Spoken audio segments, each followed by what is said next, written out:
Welcome to Better Daily Life, where we are moving forward 1% better every single day. Download the app and supercharge your journey at betterdaily.life. Now it's time to ditch facts and get facts with your host and my dad, Alex Van Houten.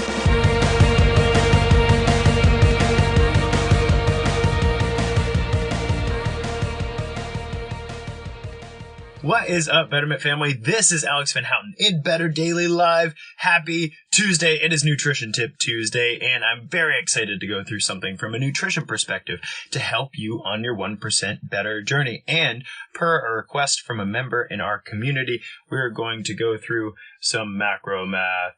Get very excited. Good morning, Robin. Good to see you this morning, brother. So before we get into our macro math this morning, I do want to say happy 18th day of the Faithful 40 Challenge. You guys are rocking the grit face. Keep it up. Several of you have pushed through what I think is the hardest phase of the Faithful 40, which is that day 10 through day 20. You're doing an amazing job. We're almost to the third of 4 phases in the Faithful 40 Challenge, so keep it up. Good morning, Leslie. Good to see you this morning. Now, our Nutrition Tip Tuesday today is going to be a little technical, but I promise very practical. So if you'll hang with me, you will learn something that you didn't know, and it will be very beneficial to you when you're trying to understand your nutrition intelligently. Now, around here, when we talk about nutrition, I generally stress the quality of our food versus the quantity of our food. And the problem with that is quality can be a little bit subjective depending on what you need for your body.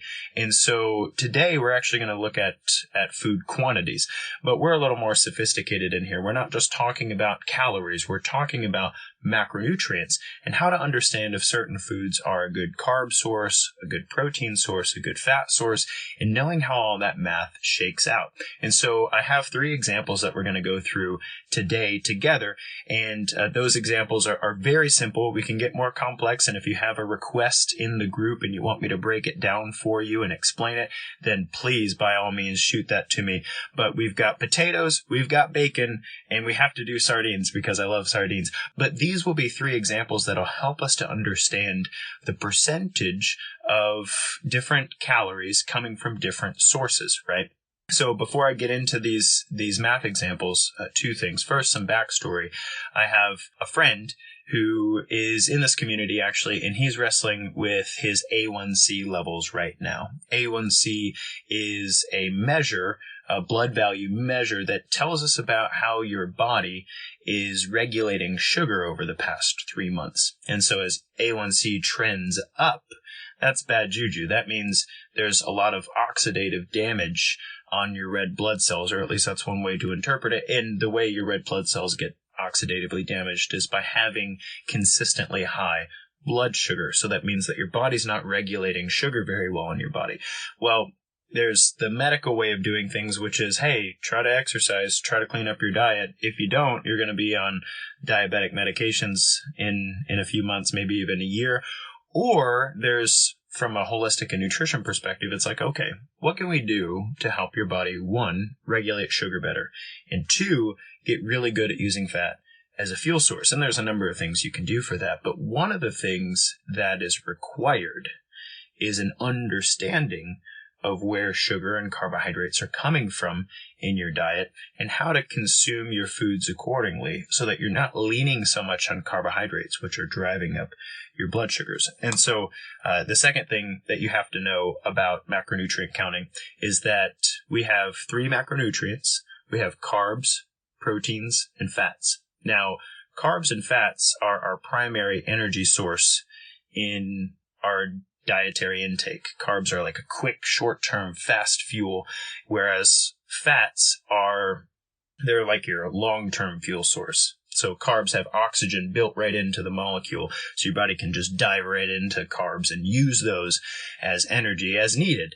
And they're great for muscle growth, and they're great for high intensity exercise, and they're great glucose for the brain, right? So it's a great source of energy. And then fats, on the other hand, fats can be used as an energy source that don't have any oxygen, so you have to be really good at breathing and moving oxygen through the body to use them. you have to be in good cardiovascular shape to tap into your fat stores. That's a fact, okay? So that's fats, but fats can also be used to build things like hormones, things like cellular membranes, right? Fats are very important, not just for energy, but they are a building block in the body as well. And proteins are primarily building blocks. They can be used in a pinch. They can be used for energy, but they're really bad sources of energy. They're not very efficient. It takes a lot of time for your body to break them down and use them as energy. And so proteins are best used as building blocks to build tissues, to build muscle, to build neurons and new DNA molecules, all those things. So that's where we're at, right? We got protein, carbs, and fats. So we're going to go through each of these examples and understand what percentage of calories are coming from these particular examples. So we're going to start with potatoes. Potatoes are a nice example. So a serving of potatoes is 15 grams of carbohydrates and 2 grams of protein. 15 grams of carbohydrates and 2 grams of protein. This is a very easy example because carbs and proteins have the same number of calories per gram, and so it makes the math really simple. I could say, do you think potatoes are a great source of carbs, a great source of fats, or a great source of proteins? And if I tell you 15 grams of carbs and 2 grams of protein, you can go, oh, they're a great source of carbs. And you would be right. And let's see how that math works out, right? So 15 grams of carbs, so 15 times 4, is 60 calories from carbohydrates. 2 grams of protein, 2 times 4, is 8 calories of protein. See? So 60 and 8. So in a serving of potatoes, or at least the potatoes in my pantry, a serving of potatoes are 68 calories. Now the question is, what percentage of those are coming from carbs and what percentage of those are coming from fats? And this is percentage math, right? So you take 60 calories of carbs divided by 68 total calories, and I don't have my calculator out here, but I'm going to guess it's somewhere in the neighborhood of 92%. So 92% of the calories coming from carbohydrates. And then 8 divided by 68. So I think it's around 8. You guys can check my math on that. Plus or minus a couple of percentage points isn't a big deal. So 92% of the calories in this food coming from carbohydrates. So you could say, hey, potatoes are a great source of carbohydrates. And maybe you already knew that. And that's wonderful. But not a lot of people understand why potatoes are a good source of carbohydrates. It's because those carbs and proteins, when you break them down into their percentage points, you're getting really close to carbs on that front. So that's potatoes. Now let's do bacon. Yum, bacon. I made this post earlier. How do you like your bacon, by the way? Do you like it crispy? Do you like it chewy? I like mine a little chewy. My wife likes it super crispy, so I cook the bacon and take 1 or 2 slices out of the pan, and I leave the rest to be burned the way she likes it. Robin's a crispy bacon guy. Leslie is a chewy bacon gal. Thank you very much, Leslie. I feel you on that. Robin, you and my wife would get along just fine on the bacon front. So for bacon, now bacon's a little more complicated because 1 gram of fat is 9 calories. So remember, 1 gram of protein is 4 calories. 1 gram of fat is 9 calories. Fat, 1 gram, that's a mass. Fat is really good at packing a large amount of caloric energy into a gram. It's a hydrocarbon. Like the gasoline in your car is a hydrocarbon. I know it's not an edible hydrocarbon, but they're both part of the same molecular family. They pack a lot of energy into a small space. So 6 grams of protein, 6 times 4 is 24 calories of protein. See? 8 grams of fat. 8 times 9 is 72 calories of fat. See that? 24 calories of protein, 72 calories of fat. That's a big difference because when you look at 6 grams of protein and 8 grams of fat, you'd say, oh, that looks like a decent source of protein. And there's a little more fat, but it's not a big difference. Actually, it's a huge difference, right? Because here in the potatoes, the grams of carbohydrates and grams of protein, there's a little bit of protein and a lot of carbs, and it's very evident. See, but in bacon, that actually breaks down to 24 calories of protein and 72 calories of fat. The total. What am I trying to say? It's hard to do math and talk at the same time. But the total amount of calories is 96 calories, or at least the bacon in my refrigerator, right? So 96 calories. Well, 72 of them are coming from fat. So 72 divided by 96 is pretty close to 75%. So 75% of the calories in bacon coming from fat and 25% of the calories coming from protein. So is bacon a good source of protein? Well, not really, because when you break it down, that's what that pie chart looks like.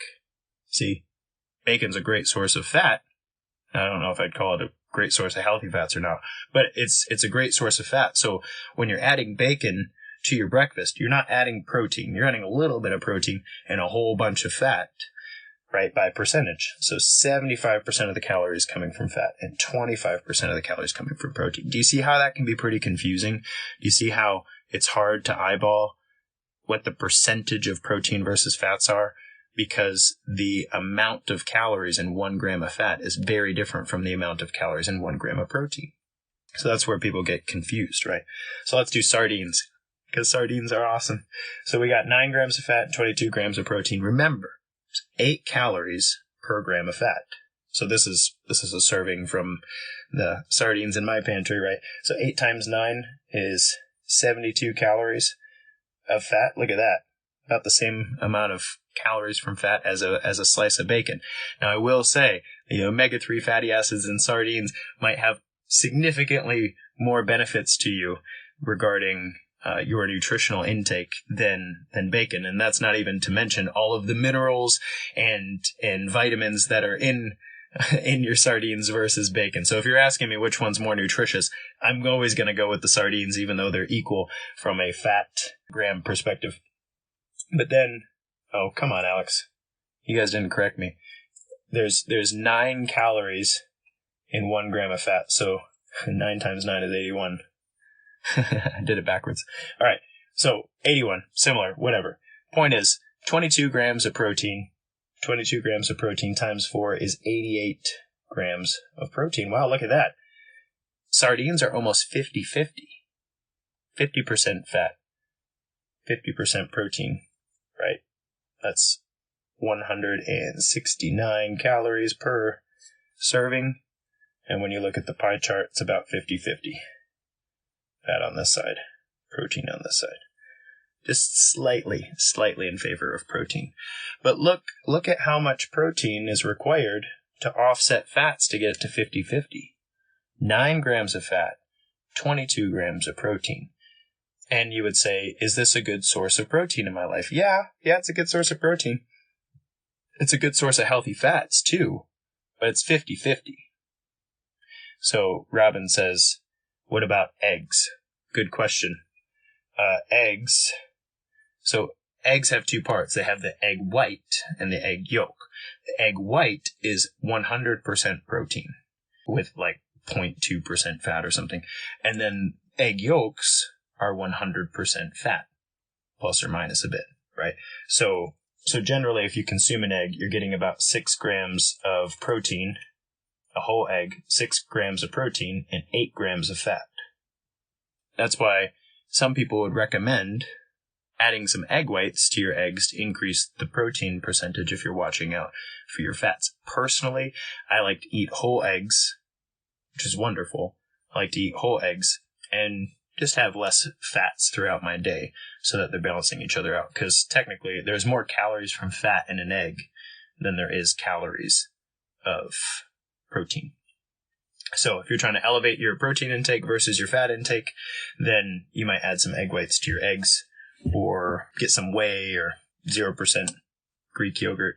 I know that was a lot of math. I don't mean for your head to spin here. I really want you to understand this.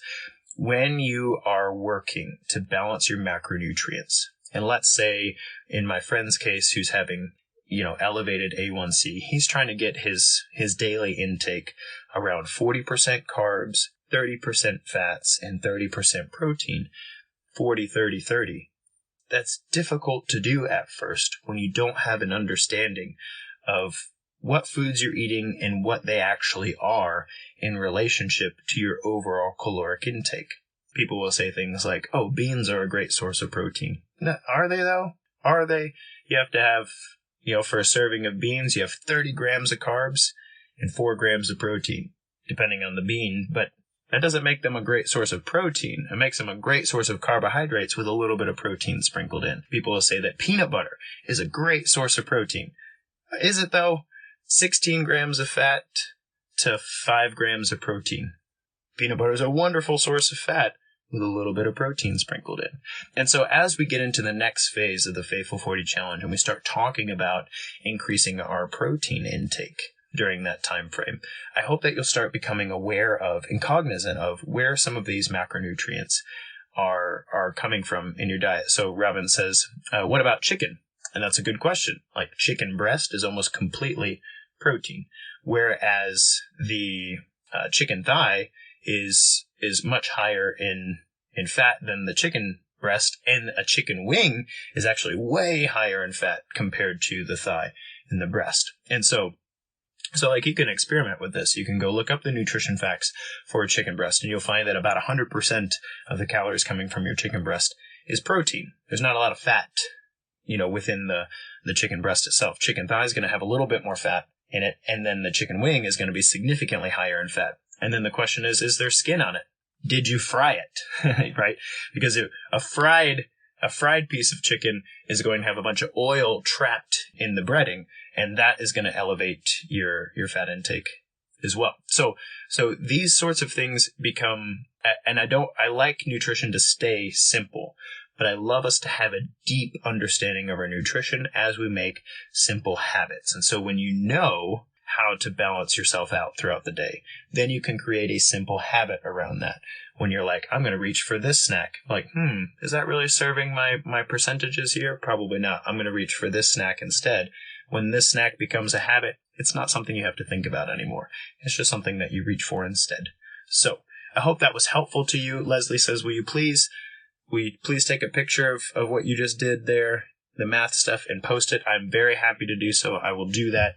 And if you're listening to the audio version of this and you've hung through all the math, I will say you need to get in to the Better Daily community, because the video version of this is a lot easier to follow than the audio, although I hope it's still valuable to you, and I hope that you'll be cognizant of your macros with us in the Faithful 40 Challenge. Guys, this has been Alex Van Houten in Better Daily Live. Thank you so much for joining me for Nutrition Tip Tuesday. Tomorrow's Wild Wednesday. I'm excited to shout out to some people in the group.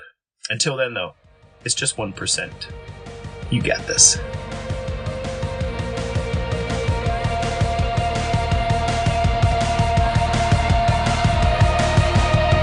Thank you for joining us for your 1% better. Be you, just better, in mind, body, and spirit. Go to betterdaily.life, download our app, and check out our 5-star coaching resources. We all have a cross to carry.